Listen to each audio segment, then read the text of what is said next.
Salve, Regina, Mater misericordiae. This third Sunday in Advent, Gaudete Sunday, we rejoice that the Lord is near, only a few days from Christmas, when Jesus comes to us and saves us and brings us all the gifts of heaven, the gifts of himself in our midst, because he loves to dwell in the company of men. God gives himself to us, and this is certainly the source of our happiness, of our joy, of our rejoicing. We have so many wonderful things to rejoice in our faith, in our God, in our life. So many wonderful things to rejoice in.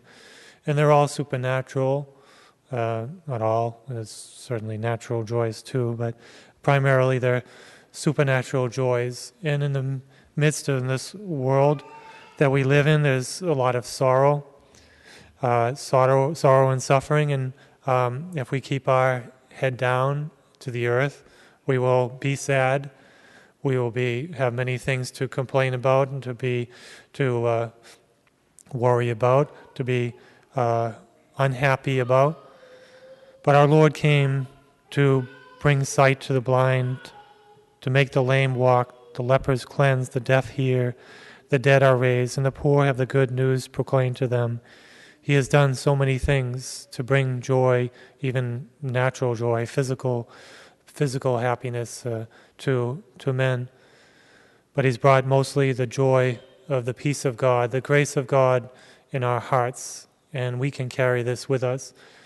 Again, we can look at the things of this world and be sad and have many excuses and reasons to be sad, but it's when we lift up our hearts to God, bring our worldly distresses and sorrows to our Lord, that we're filled with the peace of God, and that it all makes sense and all has a meaning and a purpose.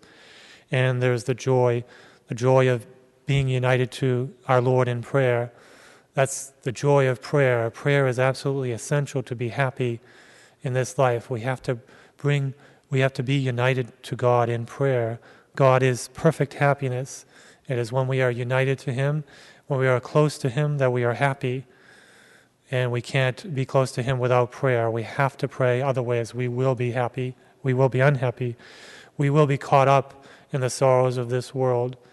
And even us religious, even us who are devout, we can forget to pray at times and to be caught up in some sorrow and difficulty and forget to pray, and then we're sad, we're caught up, and we can be even overwhelmed by worldly unhappiness because we forget to pray. We don't turn to pray. We're negligent in bringing our cares and sorrows to our Lord. Our Lady, when she appeared to St. Catherine Labouré, the first thing she said to her is, bring your sorrows and distresses to the foot of the altar, and there God will give you peace and joy. Bring them all to the foot of the altar in prayer, in the Eucharist. So we have to do that.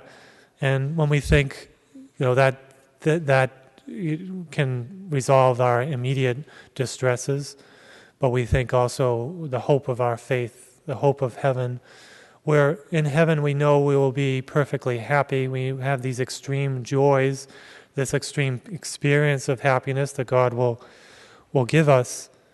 But there are so many reasons for happiness, so many concrete reasons and reasons of substance.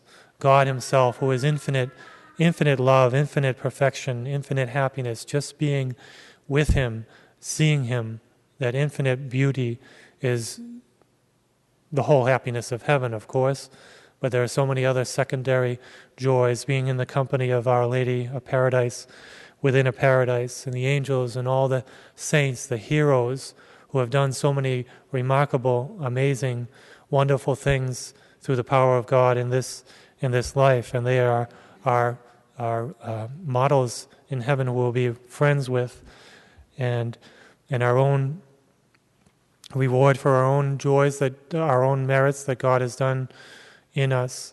This is the hope that we have, that we carry with us here in this life. we have that hope in our heart that's a candle, a flame of joy and rejoicing in our heart, living for our Lord and living in His grace. We have, when we make mistakes, we are sad. When we commit sin, we are sad. We've done something wrong. We have broken our relationship with God, who is our joy and happiness. And then we go to confession, and we free ourselves with the confession. We can call it a sacrament of joy, of rejoicing, sacrament of happiness. God has given that to us to restore the joy and happiness that we have lost through our own fault. And we turn to Our Lady. We turn to prayer. We turn to prayer for joy, and so many other. We're just looking at the life of Jesus and the teachings of Jesus and the teachings of our Catholic faith that guide us, that give us enlightenment and wisdom. That's a joy, and it's a joy to live in virtue, a joy to live in the wisdom of Jesus Christ, the wisdom of the saints. These are joys that we have because they are the way we were made. They are the way we were supposed to live.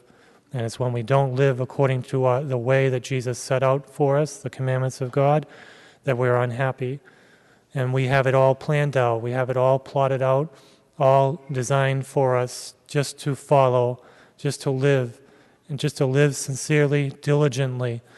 And this will give us joy. The whole Christian life is full of joy, even though there are sadnesses and sorrows that this world will afford us.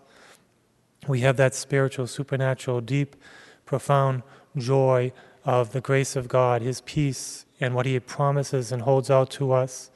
So many joys, and what God has promised to us. All we have to do is be faithful, stay close to the source of joy and happiness, Jesus in the Eucharist, and Our Lady, who is the cause of joy. Our Lady, who herself is just that sign, that brilliant path, that door, that gate to heaven, that door to happiness. We go to Our Lady, and she's almost our complete happiness. We just grab a hold of Our Lady, and we have that joy. I think of Our Lady as money. When we think of money, and that we're happy to have money, we're full of joy if we have money because it gets us what we want, the things that we want in this world, the things that we need. So there's a joy just holding on to money, in a worldly sense anyway. And that gives a joy. People win lottery and they're full of joy because they have all this money, but it's just paper. It's just paper. It's just gold that dazzles, but it's not, the thing. But we exchange it for the thing that we wanted, that we needed. And so it's like Our Lady. I think of Our Lady in that sense. She's like the money of heaven. That we have that, and we have the thing, which is God, through Our Lady. So she is really the cause of our joy, because God has made her the cause of our joy. If we have her in our heart, if we have her working in our heart, planting that seed of God's grace, and filling us with God's grace, which she can do, and she does, as a mediatrix of all grace. She's the mediatrix of joy and happiness to us, and God has given her to us.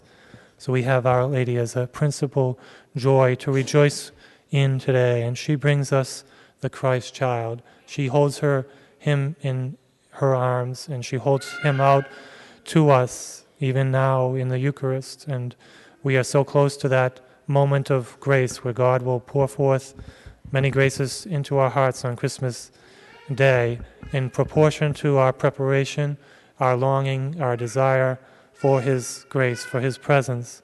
So let us prepare for that, and preparing to receive Jesus now in the Eucharist, to prepare our hearts to free ourselves from sin with a true sorrow, and to give ourselves totally to our Lord.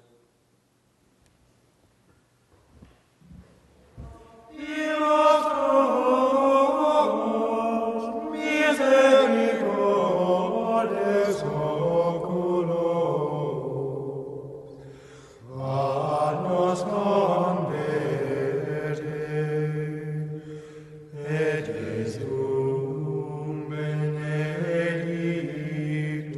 fructum ventris tui,